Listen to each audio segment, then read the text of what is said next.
How you doing, guys? Welcome back to part three. Just a little sip before we crack on.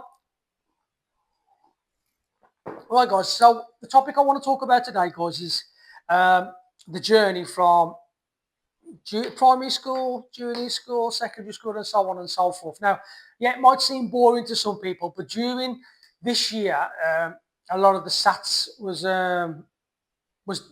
done by the year sixes, etc. But I want to explain the benefits of certain things and why I feel, in my opinion, is the best way forward. Um, being a teacher myself, being you know in the educational sector, being in the curriculum sector and A level sectors and beyond, and working in universities and stuff. I had a lot of bad press. Not bad press directly to me, but you can see a comment forming of certain individuals of saying certain things about SATs in schools for year sixes. They're irrelevant. They shouldn't happen.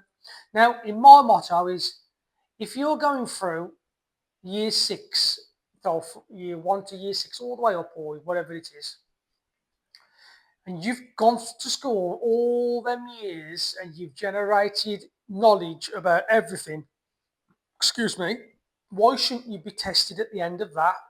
So when you transition over to secondary school, so this one here, guys, is about like for youngsters moving up. Um, and if parents want to send this to their students, please do so, because obviously I want this to hit home. I want this to go quite far, to be honest. So SATs at school, you've been taught all through your school. You've learned X, Y, and Z, and you do an exam at the end. Now, a lot of people are saying SATs are not good. What are SATs? What are SATs? SATs don't need to be done. They're too young. They're too young. They're not ready for this. They're not ready for this. Tell that to Floyd Mayweather, he was the best boxer in the world. Do you know what I mean? He boxed when he started boxing and doing amateurs when he was really, really young. Take to Mike Tyson, say to the littlers or the darters and everything.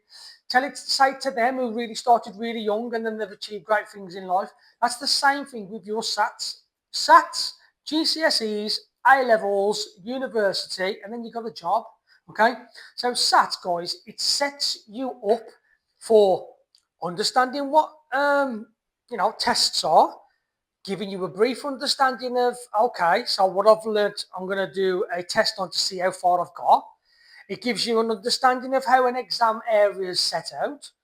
So basically, when you're younger and you're moving forward and you're doing SATs, GCSEs, you're going to A levels, don't you think that doing